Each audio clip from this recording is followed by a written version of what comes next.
mulai reviewnya malam ini. Sebelumnya ini reviewnya bakalan singkat karena nggak banyak persiapan buat nyiapin slide ini. Kemudian yang disampaikan dosen juga nggak terlalu banyak ya, cuma basic-basicnya aja. Kalau pertengahan semester kemarin itu lebih banyak membahas tentang pembagian biostratigrafi, biosimulasi. Tapi kalau tadi setelah dilihat catatan teman-temannya itu kebanyakan membahas tentang jenis-jenis fosilnya yang digunakan dalam biostratigrafi. Jadi ini adalah beberapa tipe fosil yang digunakan dalam biostratigrafi. Yang pertama adalah foraminifera, katanya foraminifera planktonik. Ini sudah dibahas semester kemarin. Kemudian untuk semester ini, dibahas di pertengahan semester kemarin. Kalau untuk pertengahan semester ini, yang dibahas itu berdasarkan yang diberikan adalah ini mengenai tentang hasil hasil kemungkinan, kemudian ini pada, kemudian ini adalah sporat dan kolam. Oke, kita akan bahas satu. Pertama adalah fosil jantingan. Secara teori, fosil gantingan ini merupakan suatu organisme bersalah satu yang disebut sebagai, terkadang terkadang kalau dulu belajar biologi kita menyebutnya sebagai sel eukariot. Ya sel eukariot atau sel ini. Intinya dia adalah sel tunggal atau uniseluler, organisme sel tunggal, yang mana dia bentukannya seperti ini. Dia berupa sel tunggal yang dikelilingi oleh lempeng-lempeng. Lempeng-lempeng lingkaran ini yang disebut sebagai plakolit. Ini disebut sebagai plakolit, lempeng-lempengan ini. Tapi secara apa namanya? Secara keseluruhan di dalamnya ini kan ada inti sel ya, ada inti sel. Di dalamnya itu ada inti sel. Nah, jika inti sel digabung dengan plakolit, ini disebut sebagai kokolitofor. Oke. Yang diamati pada pengamatan nanofosil, yang diamati itu hanyalah plakolitnya. Ini ya, yang diamati pada pengamatan nanofosil hanyalah plakolitnya atau lempeng-lempengannya. Kemudian terkadang kalau kita mengamati,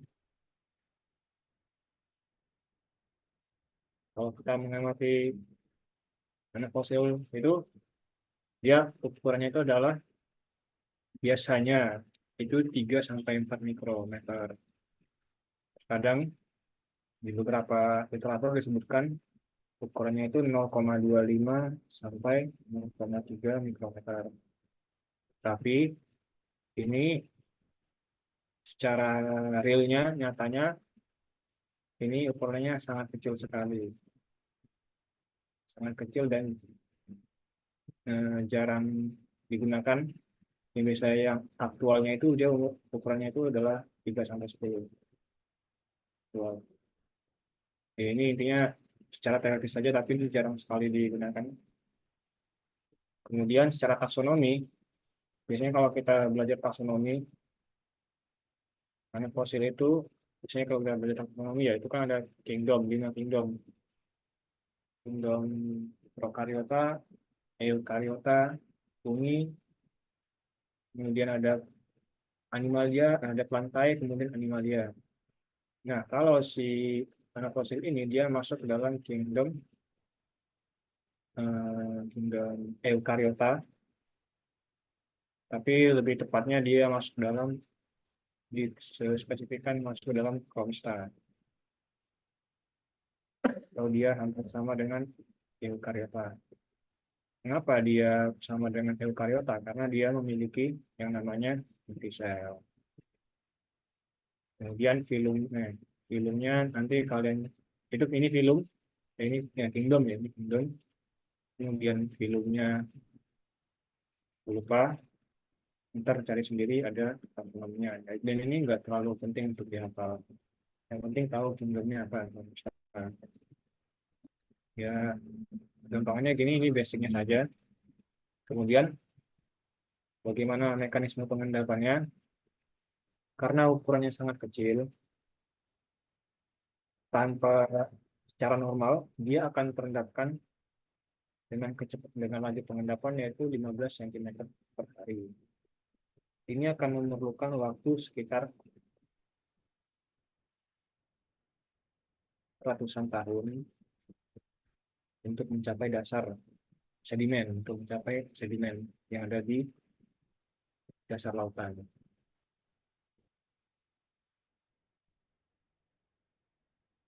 Nah, seandainya jika dia terendap ratusan tahun, kan timbul pertanyaan, kan timbul pertanyaan, seberapa detailkah apa namanya preservasinya fosil ini? Artinya kalau dia beda ratusan tahun, itu kan jarak gap waktunya akan menjadi tidak terlalu detail karena dia gapnya sangat besar. Oleh sebab itu, alam itu sudah memiliki caranya sendiri, yaitu dengan mengendapkan fosil dengan dua mekanisme yang paling utama, yaitu dengan vessel pellet dan juga marine snow particle. Vessel pellet ini itu sistem apa namanya mekanismenya dia adalah fosil atau plakolit tadi dikeluarkan oleh kotoran hewan yang tingkatnya lebih tinggi, contohnya ikan atau mungkin organisme lain yang tingkatnya lebih tinggi seperti zooplankton dan sebagainya. Tentu saja sebagai dari kotoran zooplankton, ya apa namanya algae dan ikan dan sebagainya. Kemudian sehingga dia ketika dikeluarkan bersama kotoran, kotoran itu dia akan menambah beratnya sehingga dia akan lebih cepat terendapkan. Kemudian marine snow itu adalah marine snow ini karena ada kata-kata snow, jangan anggap dia itu adalah salju. Dia bukan salju, tapi adalah eh, kumpulan kumpulan plakolit yang menggumpal. Jadi ketika si fosilnya mati, dia itu akan menggumpal seperti ini, seperti kolektornya. Bukan, maaf. Dia apa namanya tersebar seperti ini. Ini plakolitnya ya, ini plakolit dan pengen-pengennya dia akan tersebar. Kemudian lama kelamaan dia akan menggumpal si kumpulan-kumpulan ini, si plakolit ini, sehingga dia akan terendapkan lebih cepat. Jadi ini adalah contoh mekanismenya. Ini vessel pellet, ini marine snow. Marine snow particle. Oke, gampang ya. Kemudian secara kelimpahannya, karena fosil ini dia sangat dipengaruhi oleh yang namanya arus laut.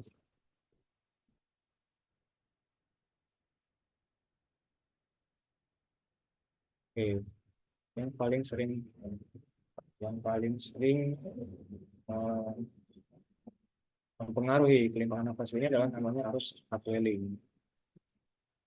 Mengapa arus upwelling?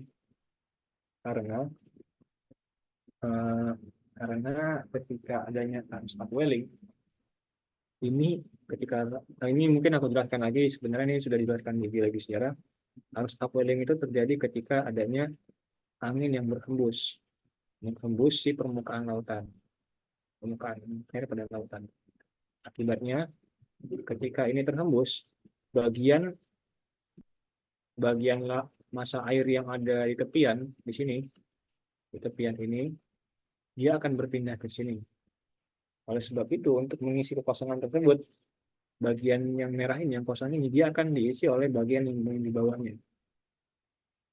Dia akan mengisi bagian yang di bawahnya. Sehingga akibat pengisian kekosongan tersebut akan menciptakan arus yang menyebabkan partikel-partikel di dasar samudra, partikel-partikel yang ada di dasar samudra ini dia akan terangkat. Ketika partikel terangkat,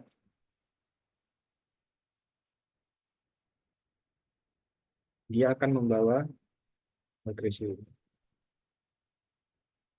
yang sangat banyak, sehingga ketika nutrisinya banyak,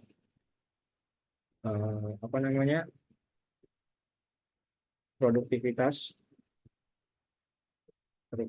dari nanofosil, nanoplankton, karena dia masih hidup, belum kita sebut nanofosil, akan meningkat. Oke. Jadi kelimpahannya, si nanofosil ini dia akan melimpah pada saat terjadi arus upwelling.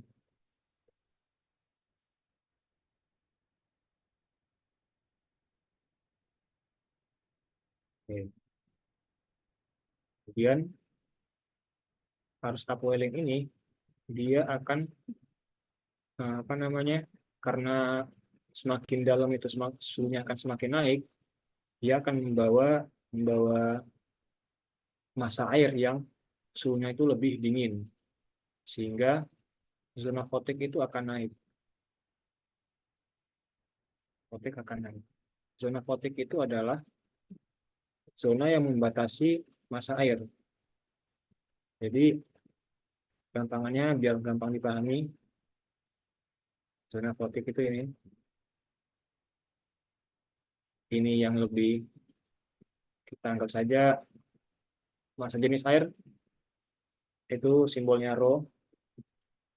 Ini massa jenisnya lebih besar, ini massa jenisnya lebih kecil. Oke, karena massa jenisnya lebih kecil, dia ini akan lebih terpengaruh oleh cahaya matahari di sini. Dia akan terpengaruh oleh cahaya matahari. Entah secara fisika, karena ini massa jenisnya lebih kecil, dia itu akan lebih tidak terlalu terikat partikelnya, sehingga dia akan lebih gampang dimasuki oleh cahaya matahari. Tapi ketika terjadi upwelling, air dengan densitas yang lebih besar ini dia akan naik ke atas, sehingga akan membuat zona fotiknya naik. Akibatnya, akibatnya adalah suhu lautan akan semakin dingin. Suhu permukaan makin dingin. Nah, barangkali besok ada ditanyain mengapa pelimpahan fosil itu sangat banyak pada saat terjadi upwelling. Itu bisa kalian menjelaskan dengan mekanisme. Karena densitas air yang di bawah naik ke atas, densitas air yang memiliki densitas yang lebih gede naik ke atas, sehingga dia akan memiliki zona fotiknya naik, dan implikasinya adalah dia membawa nutrisi, sehingga planktonnya dia akan habis, akan semakin meningkat. Ya gampangnya gitu aja, di karang sendiri kata-katanya, narasinya. Kemudian kelebihan nanofosil gampingan adalah dia memiliki preservasi yang baik. Kenapa nanofosil gampingan memiliki preservasi yang baik? Pada batuan dia akan terpreservasi pada lumpur karbonat. atau kita sebut saja lumpur karbonaat kita analogikan sebagai suatu semen batuan. Batuan. Ketika Oke, kita bandingkan dengan foraminifera. Foraminifera, foraminifera, dia akan terterapkan pada batuan sebagai grain atau fragmen.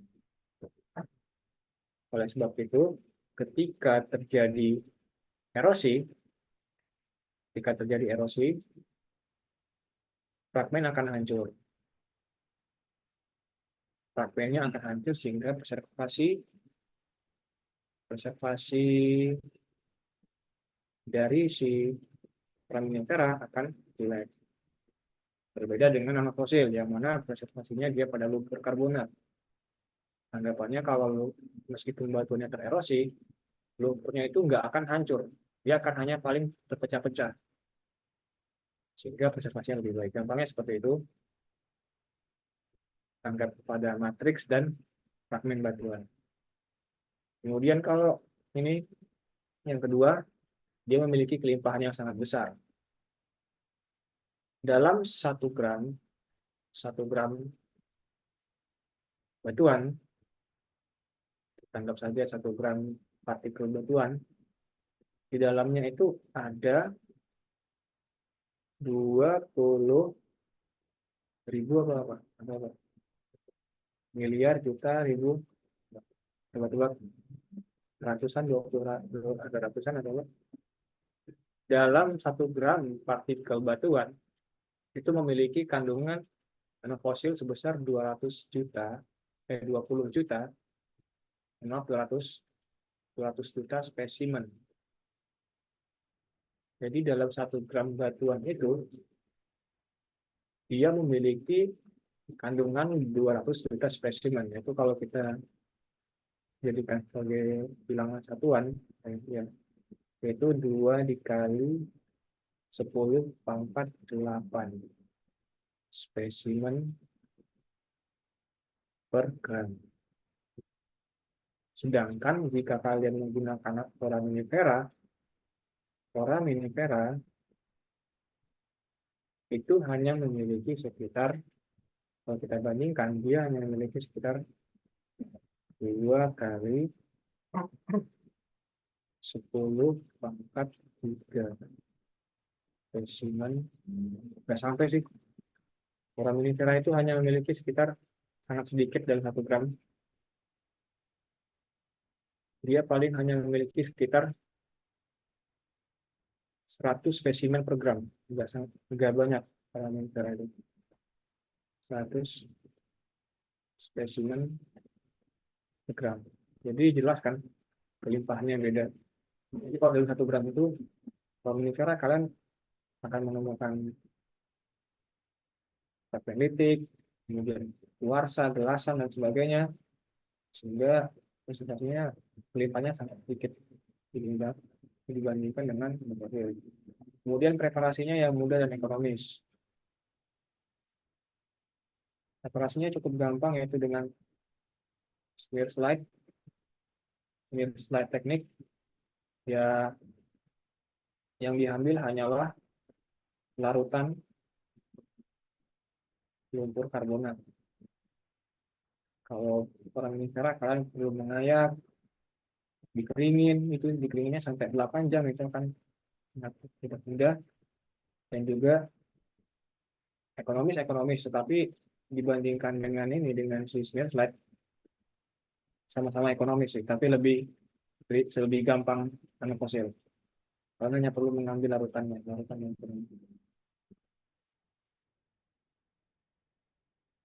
yang kalian hanya memerlukan 1 gram sampel.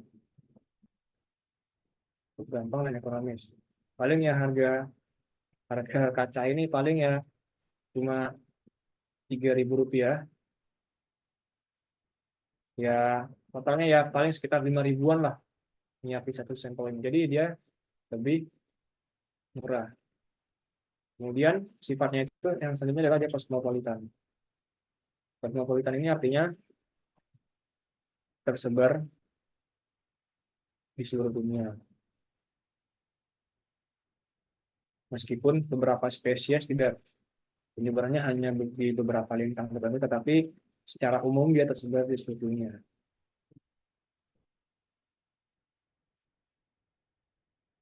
Oke, gampang ya. Kemudian ini adalah dalam destratigrafi kita akan menggunakan fosil zonasi standar.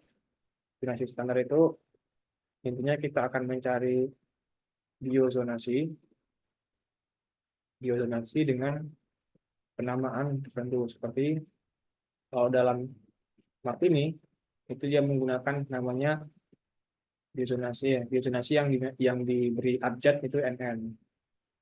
NN itu adalah neogen fosil. Kalau NP eh sorry sorry. Balik ya ini. Ini nanofosil neogen, kalau NP itu adalah nanofosil paleogen. Nah, kemudian Okada dan Bakri hampir sama juga, tetapi dia menambahkan C di depannya. C itu misalkan CN. C itu dia untuk Calcareous. Calcareous nanofosil neogen. CP Calcareous paleogen. Nah, tapi si Okada dan Bakri ini dia lebih detail. Di sini dia lebih mendetailkan. Lebih mendetailkan dalam artian dalam chat ini dia membagi dua zonasi lagi. Ada yang A sama yang B. Jadi dia lebih mendetailkan ini. Dia lebih mendetailkan ada misalkan CN. Contohnya ada CN9. CN9 itu dia dibagi dua. Ada CN9 yang A, ada CN9 yang B. Kemudian kalau Beckman ini sama saja, cuman dia menggunakan CNM atau CNP.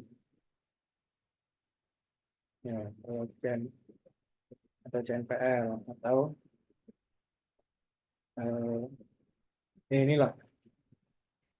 Kalau M ini dia untuk miosen, PL untuk liosen. Kalau oligosen apa? Masalah? Hah? CN, L, oligosen. Nah, tapi si Beckman ini lebih detail lagi. Jadi ketika di sini kita membagi CN9, kemudian ada CN9A, CN9B, dia membagi lebih detail lagi. Di sini bisa teman-teman lihat dalam CN9 itu ada CNM 16, 17, 18, 19. Jadi dia membaginya CNM 17, 16, 18, 19. Jadi dia membaginya lebih detail lagi. Oke. Mungkin besok kemungkinan oh ya, nggak tahu juga, akan ditanyakan mungkin lain slide dulu. Oke. Mungkin bisa jadi ditanyain kenapa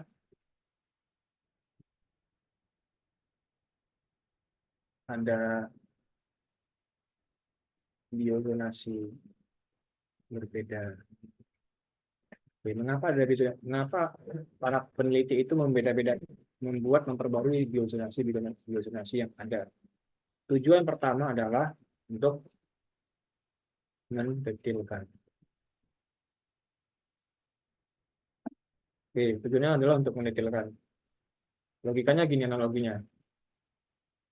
Kalian punya rentang waktu Miosen itu adalah 23 sampai 5 juta tahun yang lalu. Nah, Martini, nah, kalau Martini, dia hanya membagi ke dalam 5 ke 12 berapa? Berapa? 7 lah, 7. 7 zona. Kalau Okada, Bukri, dia membagi ke dalam berapa ini? Ada ya? Dia akan meningkat dari 7 juta tahun nggak salah, berapa ya? Dia akan lebih banyak daripada ini, sekitar belasan jam. Sedangkan si Backman, dia akan memiliki sampai 20 ya, 20 20 zona. Backman itu sampai 20 zona. Nah, ketika kalian menentukan ini, nantinya kalian akan mendapatkan namanya umur absolut. Umur absolutnya akan semakin detail. Misal di sini kalau di Martini kalian hanya memiliki umur 20, kalau sini misalkan di 10, ya kan di sini misalkan 10. Nah, ketika ini didetailkan, di sini kalian akan mendapatkan umur yang lebih kompleks lagi. Misalkan di sini 15,5 juta. Ini 12,2,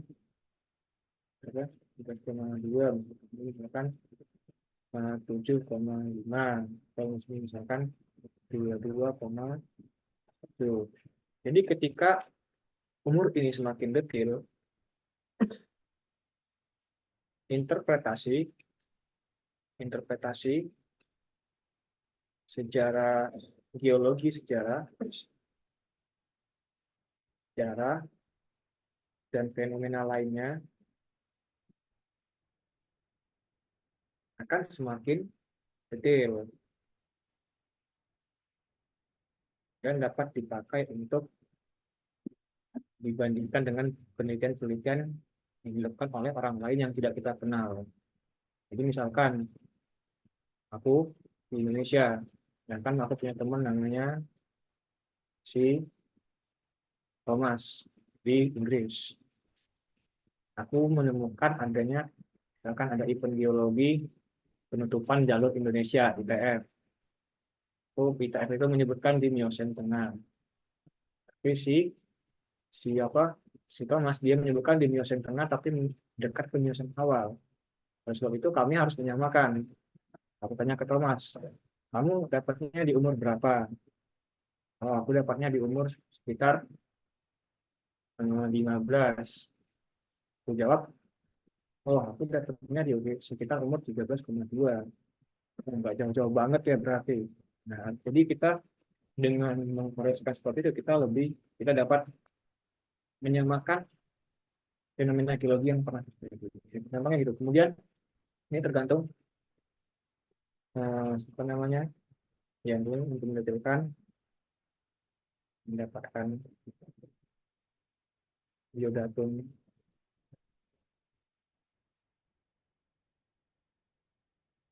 zero. Ini lebih ke umur absolut.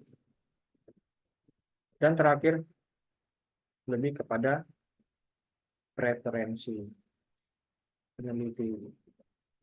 Misalkan peneliti yang di Indonesia itu batas Miosen internasional Miosen awal itu di umur sekian.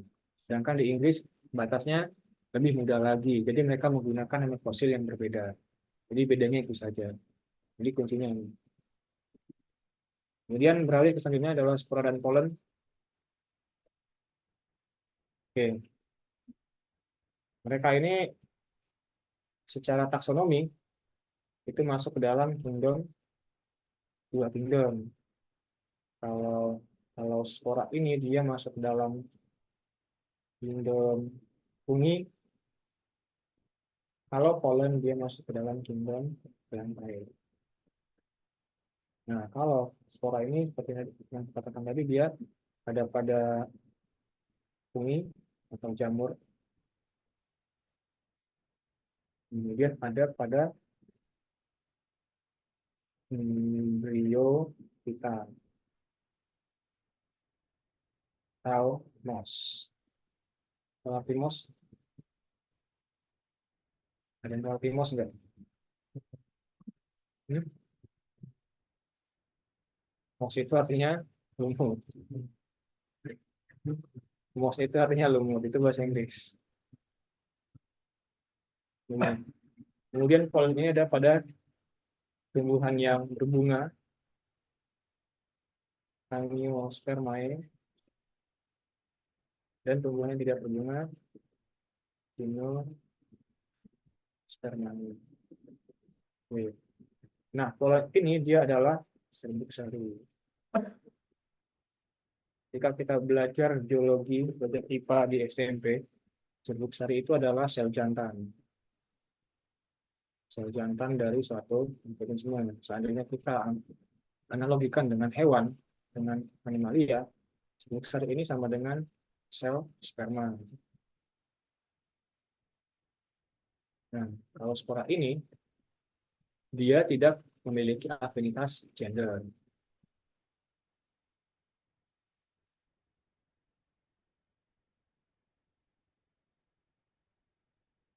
Seperti itu. Emang ya, apa lah? Anda membedakan spora dan pollen seperti apa? Oke, sorry, ini fotonya salah. Oke, beda banget. Beda. Spora itu, ini spora, ini juga spora.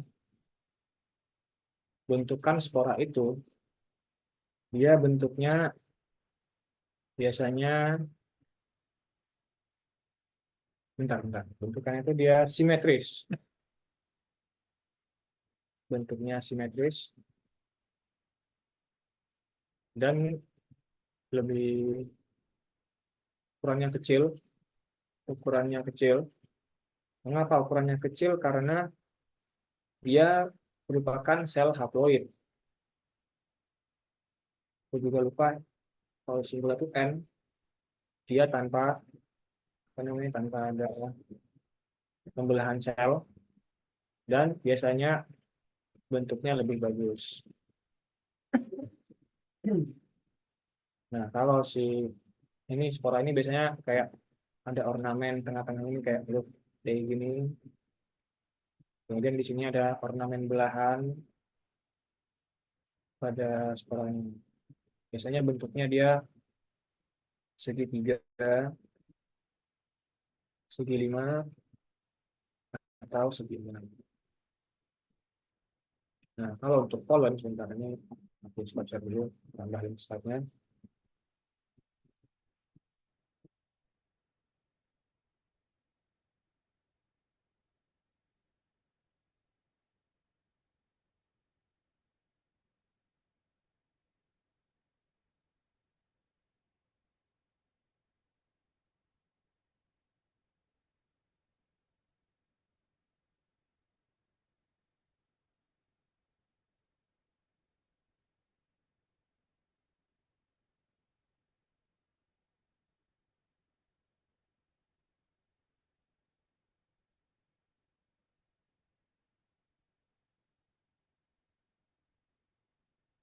Ini sudah kelihatan.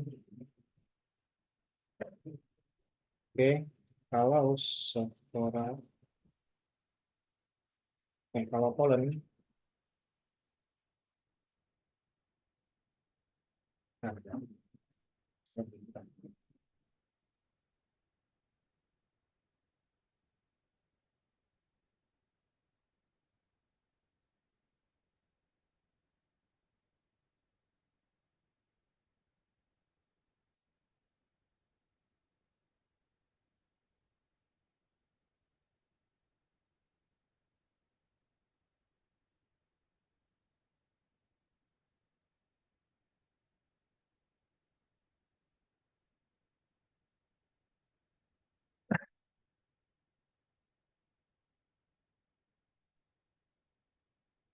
Oke, ini ya, kelihatan kalau si pollen, pollen itu dia bentuknya itu dia tidak teratur, kemudian ukurannya lebih besar, dan dia multi cell karena dia diploid, ada pembelahan sel. Jadi bentukannya itu kayak ada titik-titik ini di sekitar grainnya. Ini pollen. Ya, dia bentuknya itu enggak, tidak terlalu unik. Ini kebetulan foto yang tadi, foto ini foto dokumentasi sendiri, video mana yang foto tahun 2022, ini bentukannya seperti ini. Barangkali kalian belum pernah melihat yang langsung. Nah, kemudian kami bahas tentang lingkungan hidupnya. Spora dan polen itu dia hanya hidup pada lingkungan terestrial. Arti terestrial apa? Daratan. Nah, terestrial mencakup seperti apa namanya? Seperti ya mungkin seperti ya terestrial biasa, atau mungkin seperti ya non terestrial juga, terestrial daratan. Kemudian ada transisi, lingkungan transisi seperti lingkungan pantai, rawa, estuari, estuari, delta, dan sebagainya. Kemudian ada pada lingkungan lacustering. Lacustering itu adalah yang tahu arti lacustering juga. Lacustering itu adalah danau. Nah, karena karena dia hanya ditemukan pada lingkungan terestrial, ketika pengambilan sampel kita hanya bisa mengambilnya pada sampel batuan batu batuan sedimen terestrial.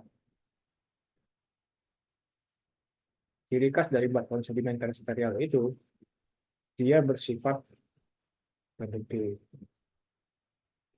Jika sifatnya reduktif, dia tidak akan ada ketukaran oksigen dan dia akan lebih memiliki lingkungan yang toksik, yang beracun, sehingga dia warnanya akan hitam.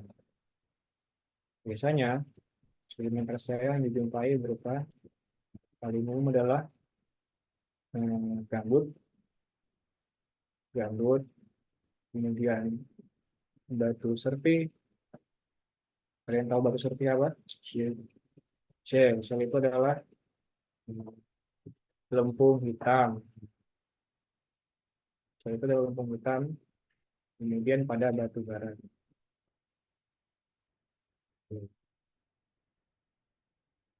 Kelebihannya adalah kelebihan utama dari apa ya? Iya, ya. Kelebihannya dia adalah bisa eh, dari sekolah ini kita bisa melakukan interpretasi lingkungan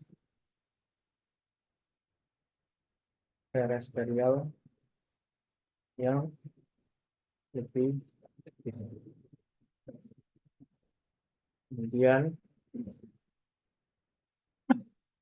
kemudian kita bisa melakukan rekonstruksi iklim yang terjadi pada lingkungan terestrial.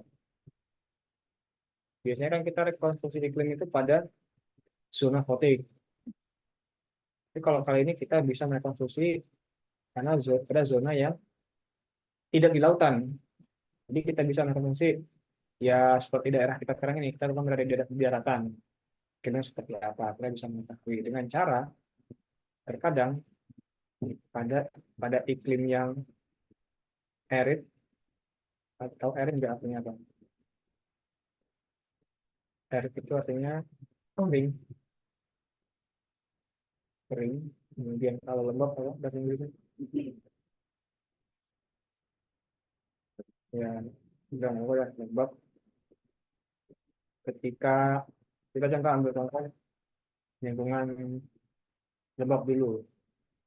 Lembab itu berarti dia kan memiliki banyak kandungan air. Ketika dia memiliki banyak kandungan air, dia akan memiliki organisme seperti seluruh tanaman plantae. Plantae, kemudian kita bisa menemukan pinus, paling sering adalah pinus, kemudian tumbuhan berbunga,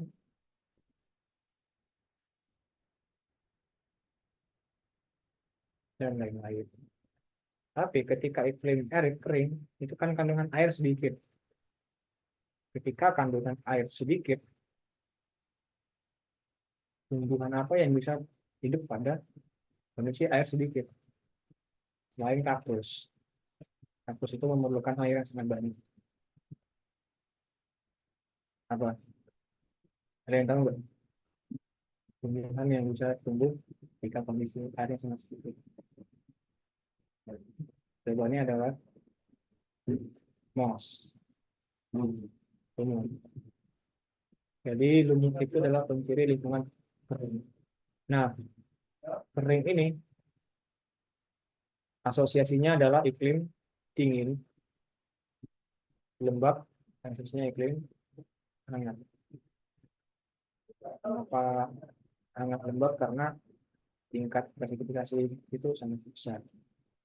Jadi kalau dingin dia presipitasinya itu sangat sulit untuk turun hujan pada saat musim dingin.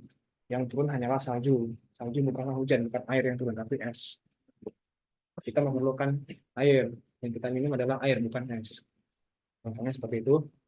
Kurangannya adalah salah satu kekurangan yang ada pada polen dia reservasinya itu jelek atau buruk karena dia base-nya itu adalah karbon base.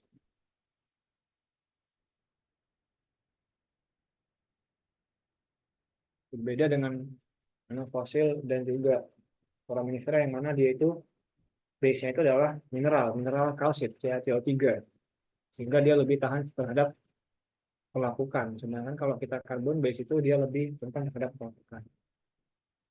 Kemudian apalagi ya kurangannya?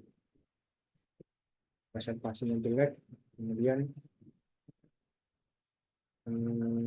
dia tidak bisa digunakan, bisa tapi ya jarang ya, ya bahasanya apa ya, tidak bagus, tidak bagus untuk studi biostratigrafi karena rentang umurnya sangat panjang. Bayangin saja, tanaman pinus itu sudah ada sejak zaman Devon. Devon itu adalah Paleozoikum. Sekitar berapa ya? 300 hingga 300 hingga 2 miliar tahun yang lalu. Jadi dia sulit untuk digunakan sebagai biostratigrafi. Next, Hexapoda. Hexapoda itu bentuknya seperti ini. Dia itu adalah secara taksonomi, dia masuk ke dalam filum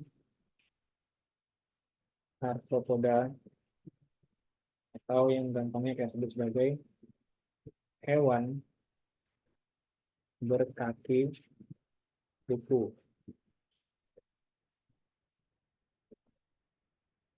Iya, hewan yang memiliki kaki beruas. Nah, kalau teman-teman lihat dia mirip arthropoda yang memiliki kaki yang berulas-ulas. Bukan ya, sorry, sorry, sorry. Sorry, sorry. Bukan. Hewan berkaki buku itu adalah bukan berkaki buku. Maaf. Hewan yang memiliki struktur berbuku-buku.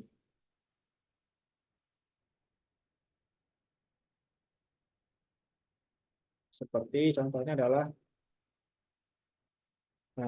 kepiting, tapal kuda. Nah, kalau di paleontologi kemarin itu ada contohnya apa namanya fosil itu, fosil yang kayak gini, gini, lupa ya namanya, yang kayak gini.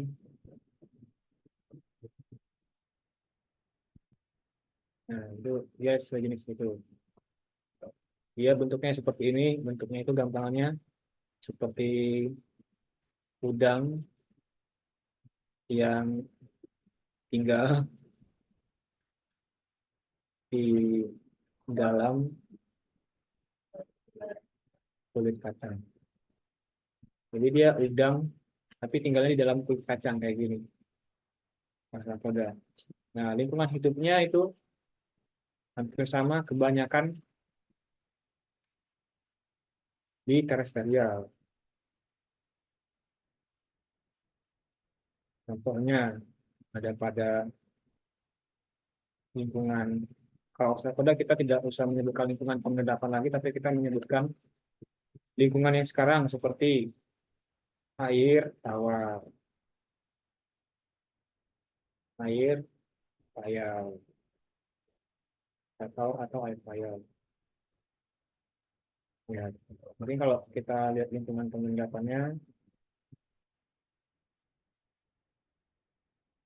ada di sungai, danau, rawa, apanya seperti itu. Tapi ada juga beberapa sedikit yang di lautan. Ya, begitu saja. Jadi yang bagi yang belum pernah lihat ostracoda, ini adalah dokumentasi pribadi ostracoda. Ini dari sampel. Bentukannya itu seperti yang tersisa hanyalah cangkangnya, cangkang yang seperti kulit kacang. Bentukannya seperti ini. Aplikasi ostracoda apa saja?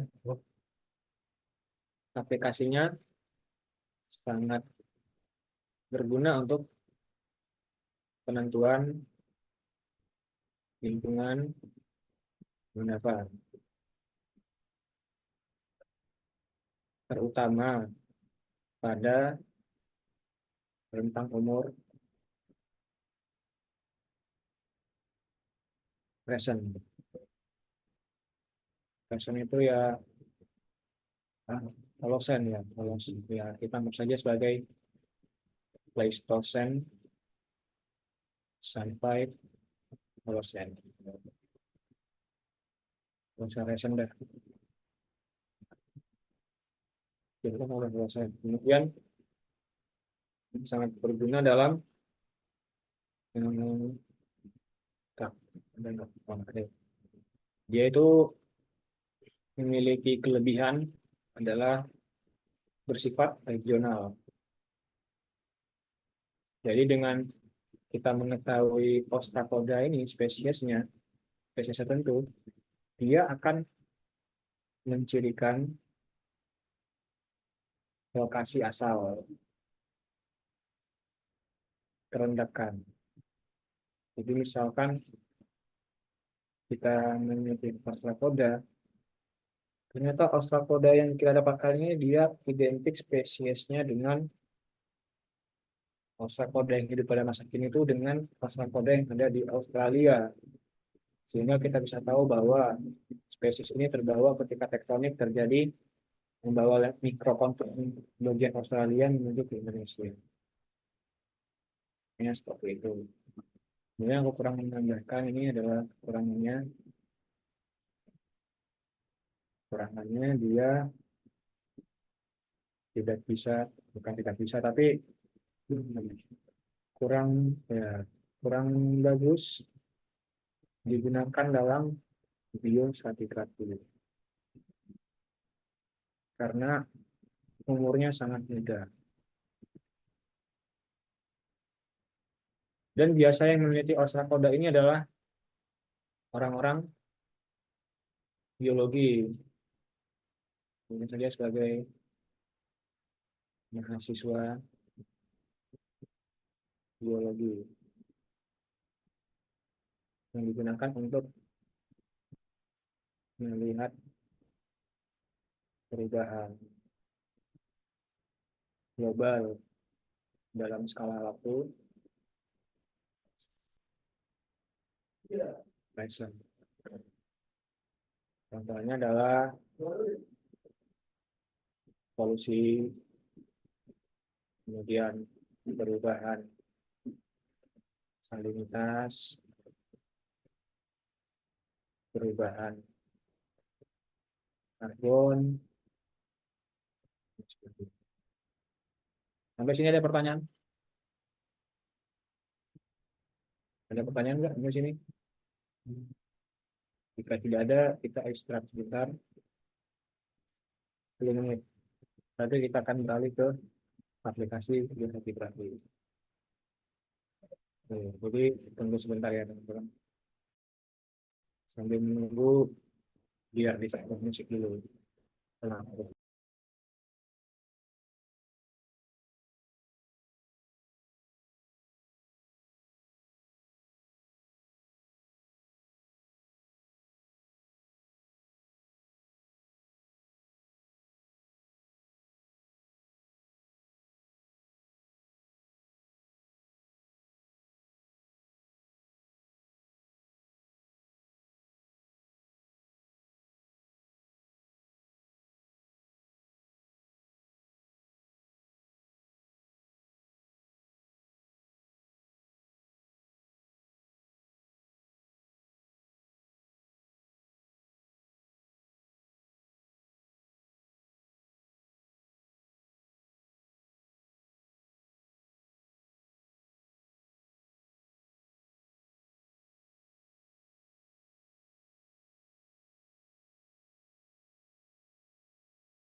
inside the eye of your mind. Don't you know you might find a better place to play? You said that you've never been, but all the things that you've seen slowly fade away. So I start a revolution from my bed, 'cause you said the brains I had went to my head. Step outside, summertime's in bloom. I stand up beside the fireplace, take that look from off your face. You ain't ever gonna burn my heart out.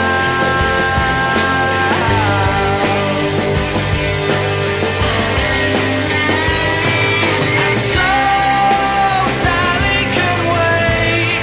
She knows it's too late as we're walking on by.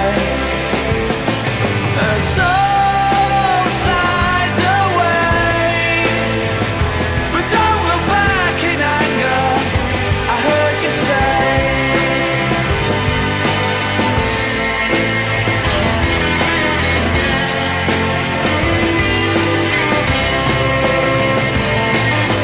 Take me to the place where you go, where nobody knows if it's night or day. But please don't put your life in the hands of a rock and roll band. We'll throw it all away. I'm gonna start a revolution from my bed, 'cause you said the brains I had went to my head. Step outside, 'cause summertime's in bloom.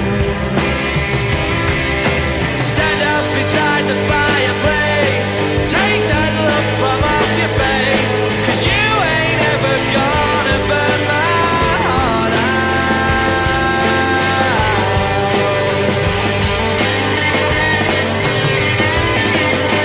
So Sally can wait.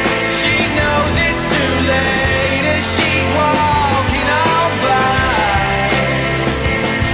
My soul slides away, but don't look back in anger, I heard you say.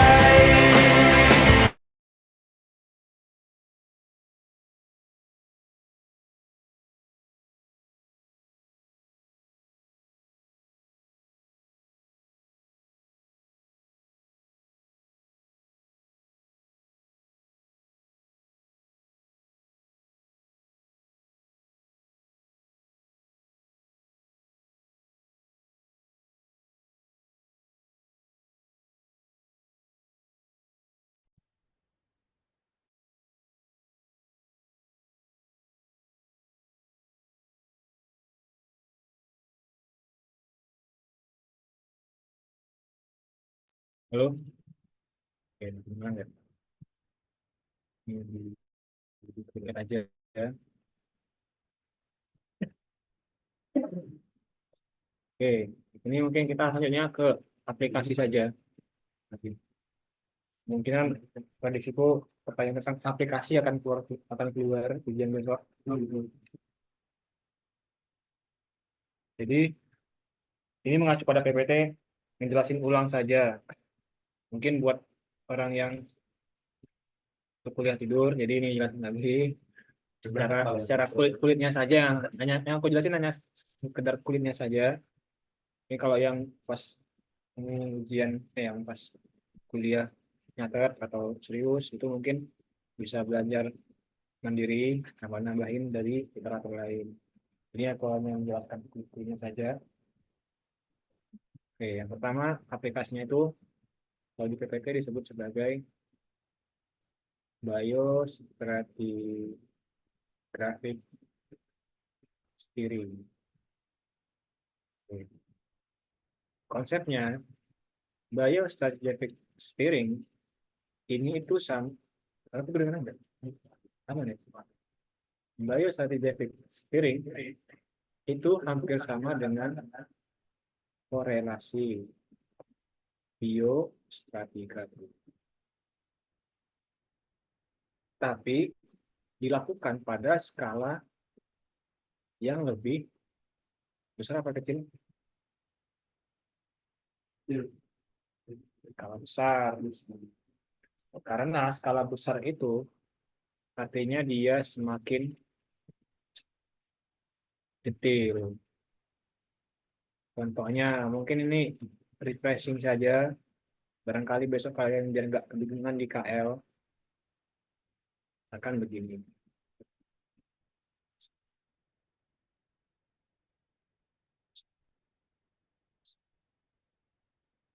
Tuh, ini skala yang besar. Yang mana yang skala besar, mana yang skala kecil? Skala besar, satu bagi itu. Oke, ini adalah skala besar. Ini adalah skala kecil. Besok biar nggak pada bingung pas KS. Ini skala besar, skala kecil. Jadi ceritanya biostatic steering ini, dia itu ketika ada suatu, kan begini, ini di pengeboran laut dalam. Di laut dalam ini ada oileriknya, dia mengebor di sini. Lapisan itu kan dia kadang bentuknya seperti ini ya. Nah, seperti ini, kadang jadi dia ada yang menggaji, ada yang seperti ini, dan seterusnya. Jadi dasar lautan itu dia agak semiring yang sekarang.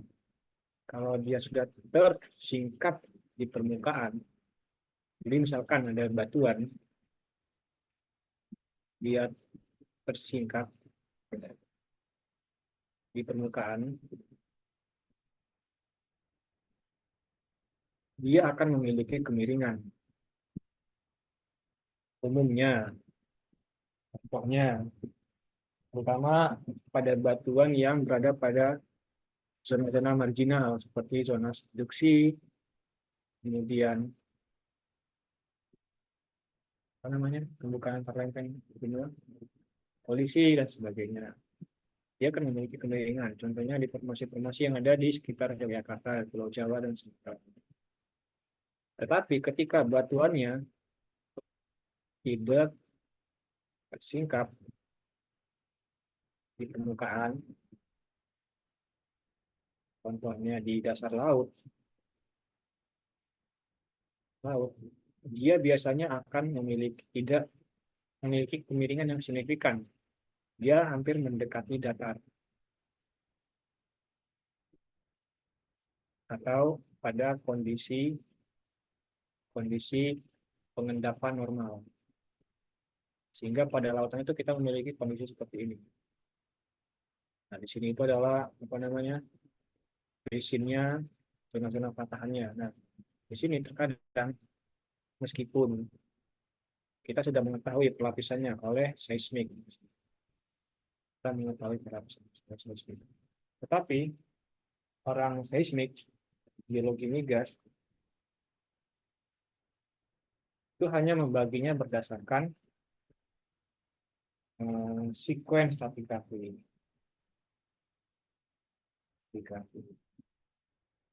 Jadi, secara sequence, misalkan taruhlah di sini aku punya perlapisan A, B, C,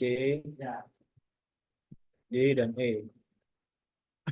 Perlapisan A ini selaras di sini sampai ke ujung. A ke A, B ke B, C ke C.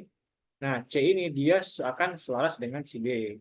Artinya, C sama D terbentuk dia memiliki hubungan yang menjari.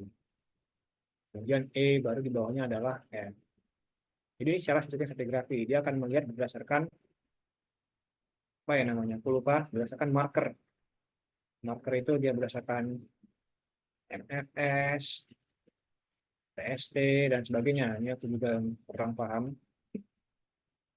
Nah, jadi stratigrafi, tapi ketika kita membahas tentang biostratigrafi, kita memiliki warna yang ini yang warna ungu. Bisa jadi perlapisan ini, perlapisan yang ada ini, dia akan memiliki korelasi seperti ini. Dia bisa jadi dibagi menjadi korelasi seperti yang lebih simpel. Ini A, ini B, ini C, ini D. Meskipun secara litologi dia memiliki fasies yang sama, tapi secara biostratigrafi dia tidak terendapkan pada umur yang sama.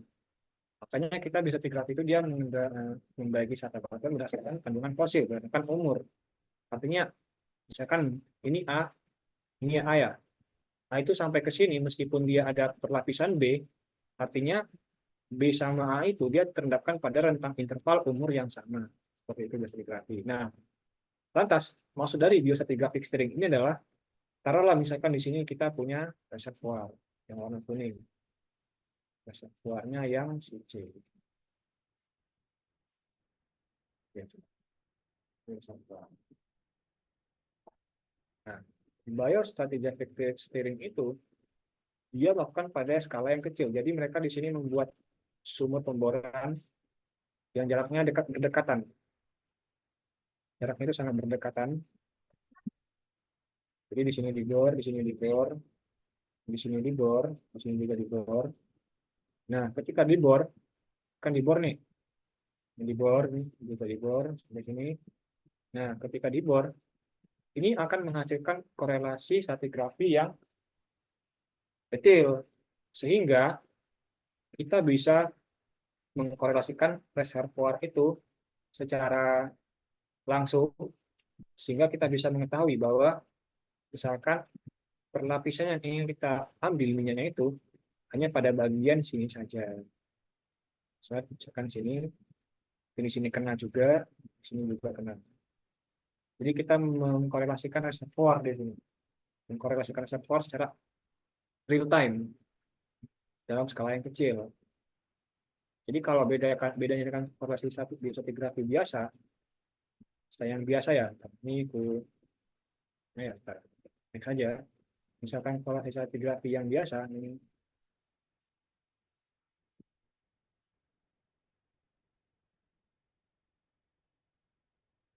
dia itu hanya akan berfokus pada beberapa titik. Cakupannya sangat luas.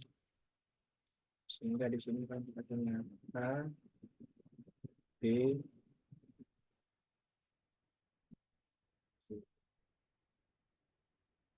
B, C. Ini adalah basinnya, hitungannya. Nah, ketika kita melakukan korelasi stratigrafi biasa, kita hanya membangun sumur di sini. Kita membangun sumur di sini. Membangun sumur di, dan dia tidak terlalu detail, sehingga ketika dikorelasikan, ntar dia hasil korelasinya seperti ini. Misalkan ini sumur sumur 01, ini sumur 02, ini sumur 03. Jadi kita mengkorelasikannya hanya berdasarkan penampang seperti ini. Nah, ini selaras dengan ini. Nah, ini selaras dengan sini. Jadi dia pada skala yang lebih kecil. Jaraknya sangat jauh. Juga korelasi stratigrafi biasa tidak terlalu detail. Dalam artian tidak terlalu detail jika kita bandingkan dengan biostratigraphic steering. Gampangnya seperti itu. Berdasarkan skala. Oke, gampang ya? Paham ya? Kemudian ada ya, ini bla bla bla bla. Kemudian pembuatan sebenarnya ada juga, kalau mau dibahas soalnya ada juga, ada pembuatan laju sedimentasi dan tidak kelasan. Dalam hal ini kita akan membuat namanya pemodelan rate of sedimentation. Oke, misalnya seperti ini. Aku mempunyai penampang di sini, penampang sebenarnya udah dijelasin sebelum PTS.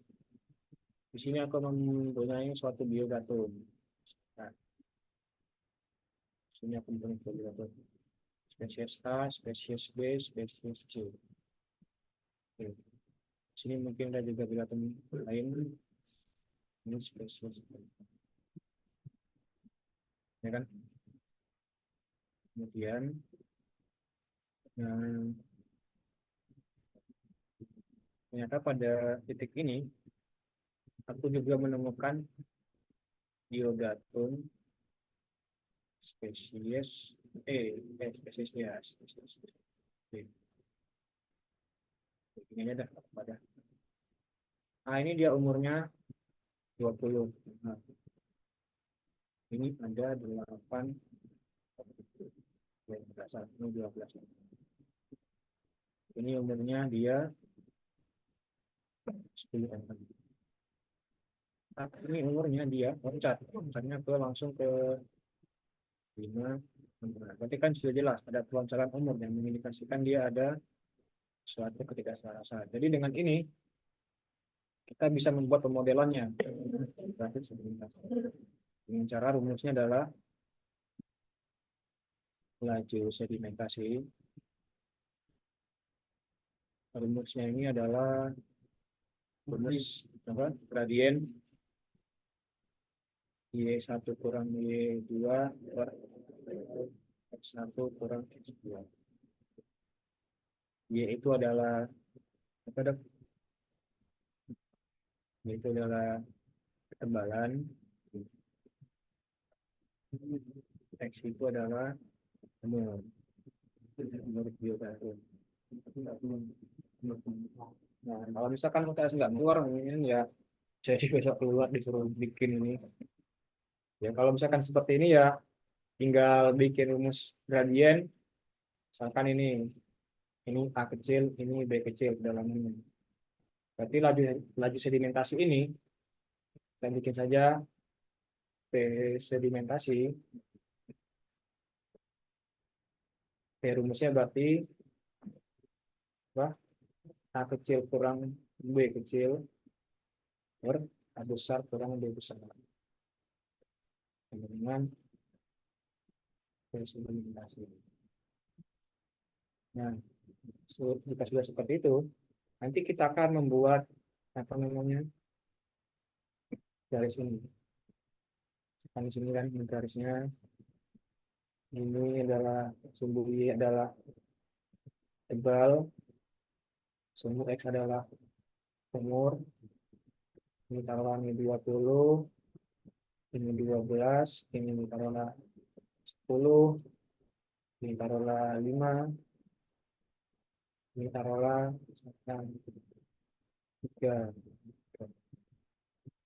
ini ya 3. Nah, 10 ya. Berarti ketika terjadi seperti ini, maka kita bisa bikin garisnya ini, garis laju pemodelan begini, begini. Nah, ini juga seperti ini. Nah, karena di sini ada ketidakselarasan, nanti di sini akan kita buat kolom ketidakselarasan, simbol ketidakselarasan berlanjut di ini yang disebut sebagai tidak sedimentasi atau tidak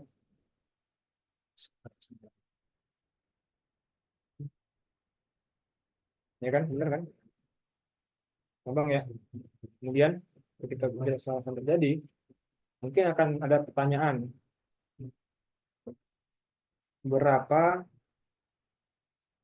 tebal seharusnya jika tidak ada tidak maksudnya adalah seandainya ketidakselarasan ini tidak ada, berapa tebal seharusnya yang yang ditabung sama ketidakselarasan ini. Ketika seperti itu, caranya gampang. Tinggal pakai persamaan garis. Persamaan garis apa?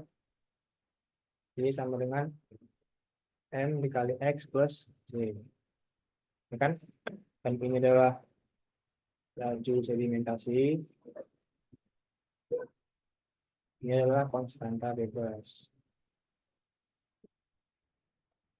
Nah, cara carinya, misalkan kalian dapat, semisal dapat M-nya itu adalah M-nya 5 misalkan. Minus biasanya itu minus. Jadinya biasanya akan minus. M-nya 5. Masukin ke sini.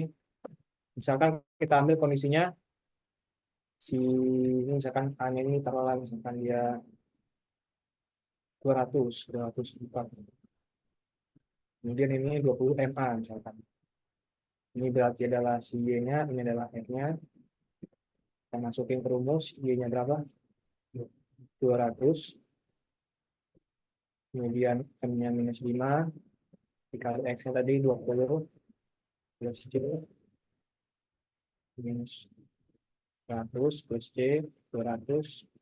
C-nya berarti 300. Nah, berarti persamaan garisnya adalah Y sama dengan minus 5X plus 300. Nah, ini persamaan hanya untuk bagian ini saja. Bagian ini saja, persamaan yang ini. Ini sama dengan Y sama dengan 5X minus 5X plus 300. Nah, untuk mengetahui ketidakselarasan ini, jika dia tidak ada berapa, kita harus mengetahui. Mengetahui artinya kita harus mengetahui ini persamaan garis antara video datum terakhir yang dijumpai. Jadi kita harus mengetahui persamaan ini. Persamaan garis ketidakselarasan ini. Ini harus diketahui persamaan garisnya. Untuk mencari jawaban dari berapa tebal harusnya jika tidak ada ketidakselarasan. Paham nggak? Paham nggak? Paham ya? Gampang ya? Ya kan? Kemudian dengan melakukan pemodelan seperti tadi, kan ini namanya potensi grafi. Dengan ada pemodelan seperti ini, dengan seperti ini, kita bisa mengetahui. Karena tadi kan ini kan umurnya 20 MA. Ini tadi 12 MA. Ini 10 MA. Ini 5 MA. Ini 3 MA. Kita bisa mengetahui ini berapa umurnya. Layer per layer bisa kita ketahui berapa umurnya. Karena kita sudah mengetahui persamaan garisnya. Itu mengapa jawaban dari soal UTS kemarin, kan ditanyain ya, mengapa biostratigrafi itu lebih detail daripada fosilis. Ya kan di sini kita mengetahui misalkan umurnya dia 19,3, ini adalah 14,1. Nah, ini adalah jawaban mengapa biostratigrafi lebih detail timbang daripada fosil.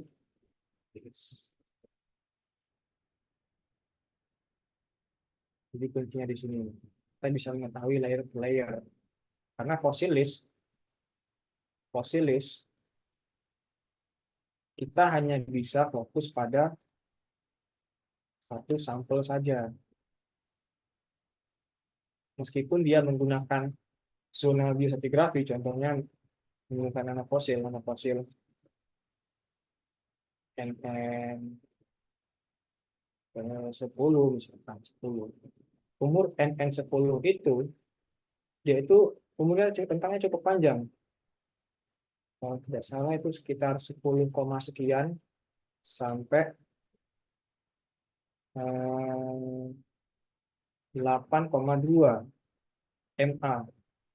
Jadi kita hanya mendapatkan interval umur. bukan umur absolut. Di sini kita bisa mendapatkan namanya umur absolut. Logikanya masuk ya, gampang ya. Kemudian kalau untuk sequence stratigraphy ini aku jujur masih kurang paham. Kalau untuk sequence stratigraphy sepenangkapku, kalau untuk sequence stratigraphy itu kita hanya melihat berdasarkan pelimpahan saja, pelimpahan fosil.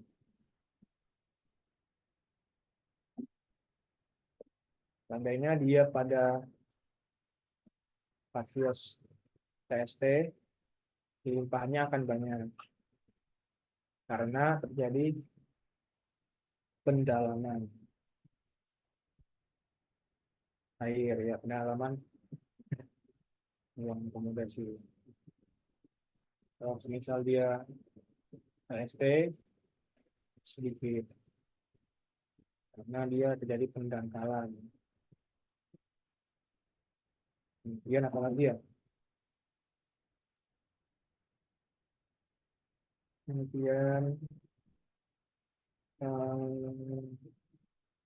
bentar. Kemudian bisa dilihat dari kandungan sporatolen. Sporatolen jika banyak atau sedikit. Seandainya dia banyak berarti terjadi pendangkalan. Jika sedikit berarti pendangkalan. Alhamdulillah. Yang ada koram dentik.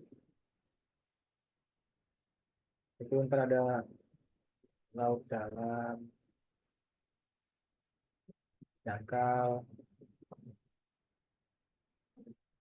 transisi dan sebagainya. Nanti dicoba-coba aja. Kemudian terakhir analisis geohistory dan geologi secara geohistory saja. Ya, apa ya? Dan itu juga masih agak bingung geohistory ini. Oke. Oke, intinya gini saja intinya. Geohistory itu adalah rekonstruksi pembentukan batuan berdasarkan kompaksi dan porositas. Ini biasanya di gas. Nah, dari kompaksi dan porositas ini, semisal batuannya itu dia contohnya untuk kompaksi ya, kompaksinya rendah dan dia tinggi. Seandainya kompaksinya tinggi, artinya batuan itu dia apa namanya fosilnya itu dia akan hancur sehingga kelimpahannya banyak apa sedikit sedikit ya sedikit. Kalau kompaksinya rendah dia kelimpahannya banyak. Kemudian kalau porositas itu akan berkaitan dengan tingkat diagenesis.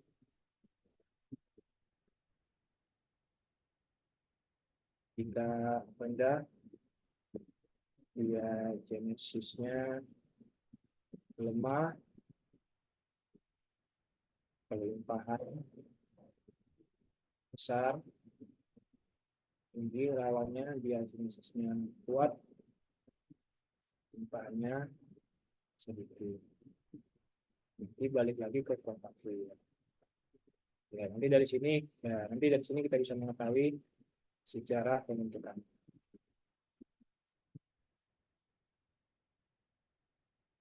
Oke.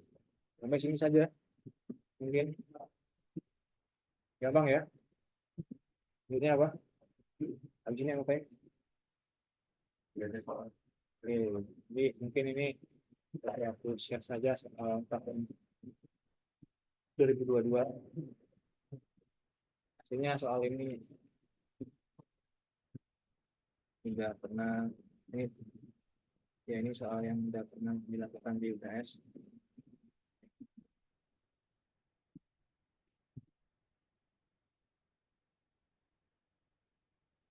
Ada ya, Kak?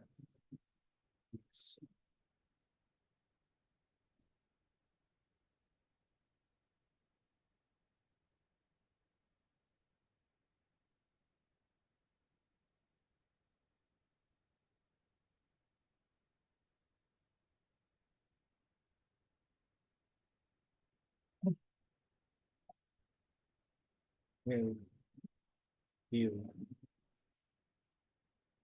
Hmm.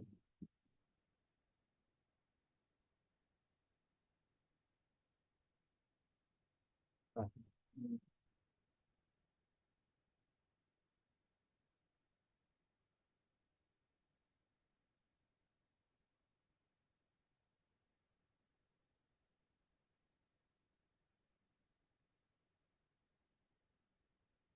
Nah, ini.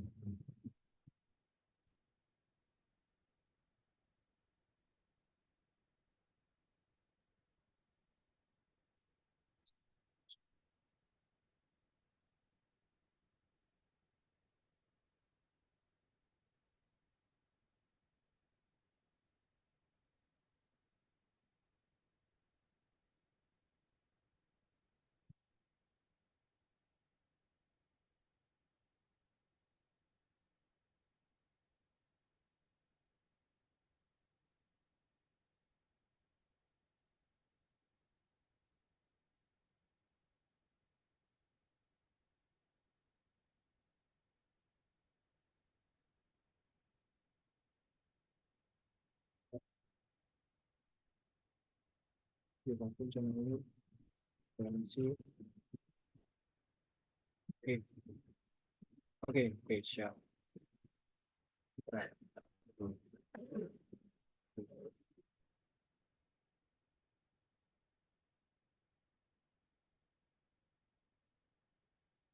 Ini kalian tahu nggak kenapa nggak ada soal ini di drive angkatan, drive AM? Karena dulu yang ngambil itu sedikit, cuman 9 orang. Iya, survivor terakhir 9 orang. Makanya ya kami nggak peduli deh mau ada yang nyimpan karena kan dulu yang di kelas 9 orang itu anak yang aktif AM itu nggak ada. Jadi kan yang nyimpan-nyimpan soal ini kan anaknya aktif di AM kan kayak Salman, bagian akademik. Jadi ya dulu ya nggak ada yang nih soalnya ini. Ntar kalian dikasih data ini data stratigrafi dari perusahaan.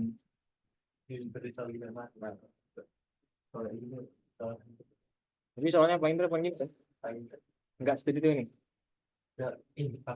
Ini juga ya? Oh ini juga ya, ini juga. Oh iya, nggak apa-apa dah. Dibahas aja dah, nggak apa-apa. Nah, tapi kalau yang ini ada nggak? Itu nggak ada. Nggak ada, oh ya. Ini, Nah, ini, ini ini. Ya, palinnologi. oke, ini soal Pak Indra ya. Pak Indra gini ya.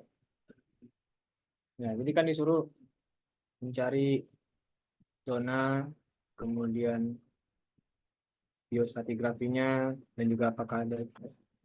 Kemarin sama Pak Indra disuruh bikin ini nggak? Bikin laju sedimentasi. Nggak ada. Nah, kalau misalkan seperti ini, kayaknya kalau biostratigrafi nggak ada ini nggak asik sih. Itu kan udah dikeluarin tahun lalu sih. Enggak, bakal enggak usah UTS. Boleh dikeluarin lagi. Nggak, mungkin dikasih yang lebih sederhana biar gampang. 2014. Kemarin itu sama ini yang saya ada lagi juga. Gokil yang ikut. Oke. Ya, kalau misalkan seperti ini, gampangannya, misalkan bisa dikasih gini lagi. Artinya kalau semakin ke sini itu semakin mudah. Cari yang dia batasnya itu keputus kayak gini. Ini keputus nih. Keputus. Ini juga keputus di sini. Ini juga ini keputus nih. Ini juga keputus. Yang paling jelas ini ya, yang paling jelas ini. Ini dia keputus di sini. Ini juga keputus. Kemarin sama Pak Indra boleh lihat zonasi nggak? Ya boleh. Cuma dari yang tapi dikasih Dikasih nggak? dikasih. Kapan di tapi emang ada yang bawa bawa sini bawa kan ada bukan pakai ini ya perinan ini kan apa zona asing ini kan Bawa nggak yang kalian? martini gitu kan Bawa nggak? bawa Bawa. bawa bawa Ini bawa kan? iya Besok besok bawa gini lagi boleh nggak? bawa apa dikasih itu Iya. Ya. bawa dikasih Gampangannya gini, lihat spesiesnya paling yang cari yang paling muda biasanya. Kalau di sini tuh kuncinya ada di se bentar, bentar ya, bentar ya. Kalau ini kayaknya ini ngikut donasinya Blow 1965.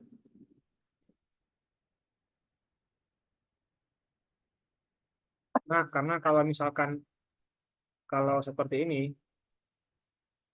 kalian gunain seperti ini itu apa namanya? Dia itu ntar nama spesiesnya itu berubah. Kayak di sini ada namanya itu Spirochinella dehiscens.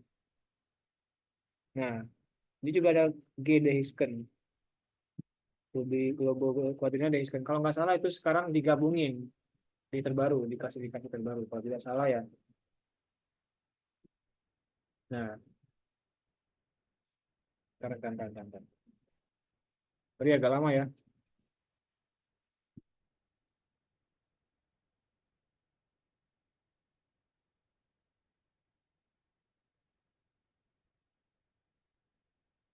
Bentar, Pak. Iya, belum jam 10 kan. Sebentar.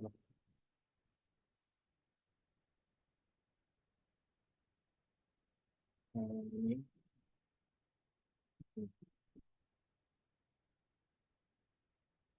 Nah, kalau kita mengacu pada zonanya si blow, kemarin dikasih boleh apa si wet apa blow ya?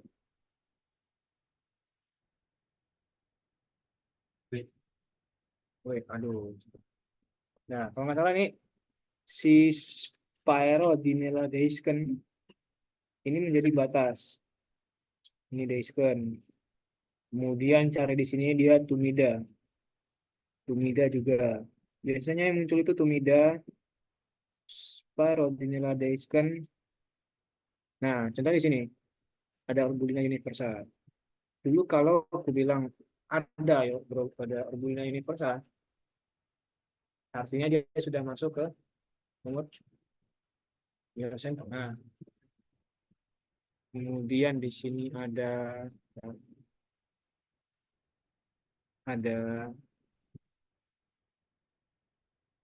global Conlobatus, oke. Otilobus, Imaturus, Mayeri, oke. Di sini dia ini punya apa namanya, punya perlompatan gitu. Nah, jadi kalau kita bagi ini Spirodinella, nah, ini dulu. Ini adalah Globrotalia tumida. Nah, aku punya itu dari mana ya? Nah, nah ini tumida. Ya, ini kalau nggak salah ini tumida. Kemudian di sini kita punya Minerdi, Plesiotumida di sini. Kita punya Plesiotumida. Sini. Kemudian di sini ada si Corbulina universal. Corbulina universal. Corbulina universal itu dia mencirikan bahwa dia zona N9. Berarti di bawahnya adalah N8. Kalian cukup ngambil tiga. Nah, kemudian kalau si Lesiotunida itu kalau tidak salah dia masuk ke dalam zona N14 ya. Ntar dicek lagi di atasnya itu N15. Ya kan? Nah, berarti N8, N9, N14, 15 itu berarti ada namanya tidak selarasan karena di sini ada perloncatan.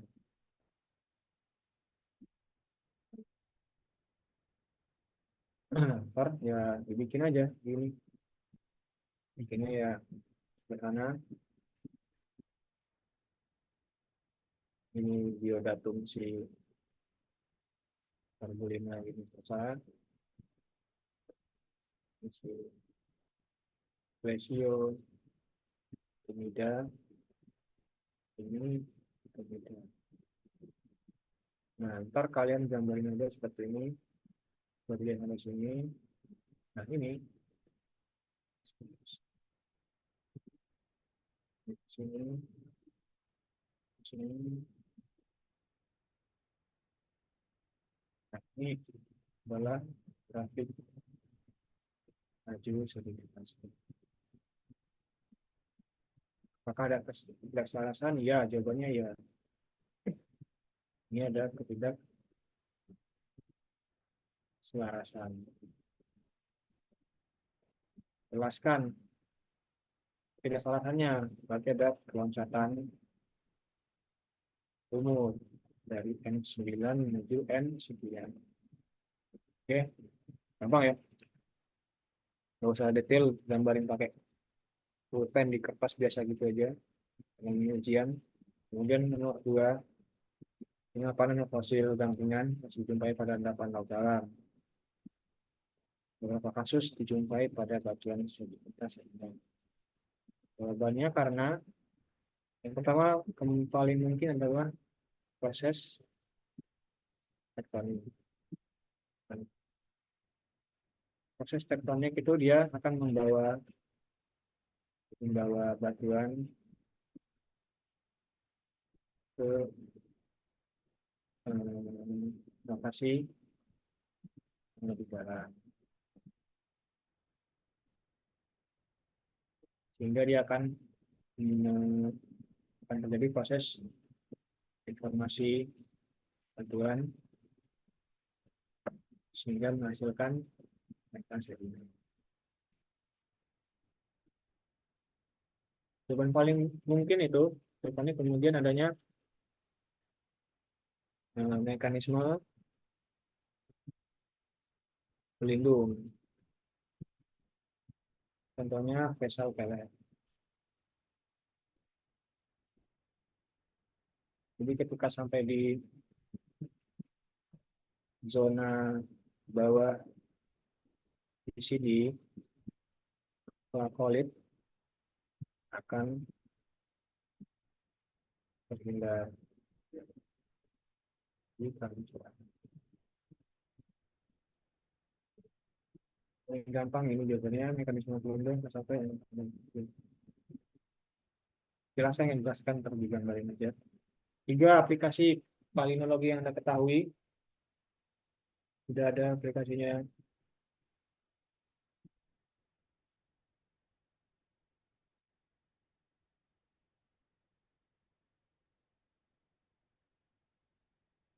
Aplikasinya ini.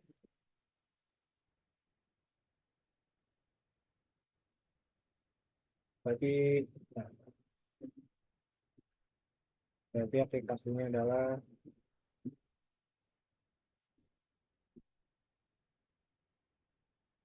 ini. Aplikasinya untuk interpretasi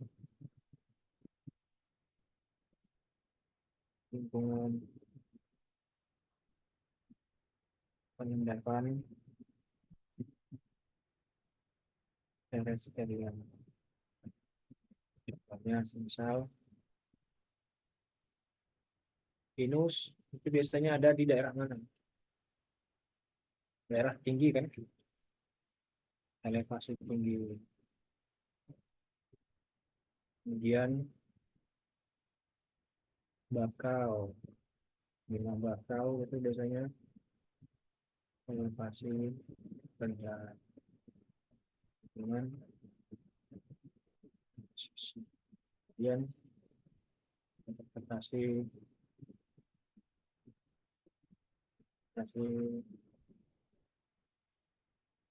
ayat kalian klimat juga bisa, karena ada iklim arid atau kering atau iklim kering dingin ya biasanya banyak spora limut. Kalau iklim hangat lembab hangat ya ada banyak pollen gitu kan.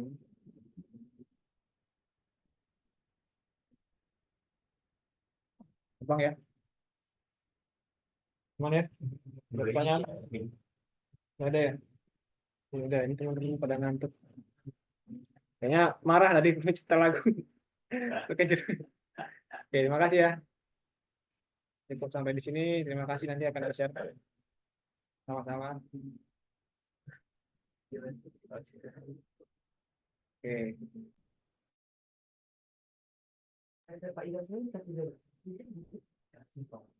Enggak. Dia tuh nih, dia tuh cuma suruh kan dua soal kan dia kan. Satunya apa, nomor duanya adalah yang kita kerjain. Nah terus banyak banget kok sama tuh ngomong-ngomong. Pas soalnya tahu Salman, soalnya Pak Ida tuh ketemu Pak Kasem lagi atau Pak Kasem yang ketemu terus bilang,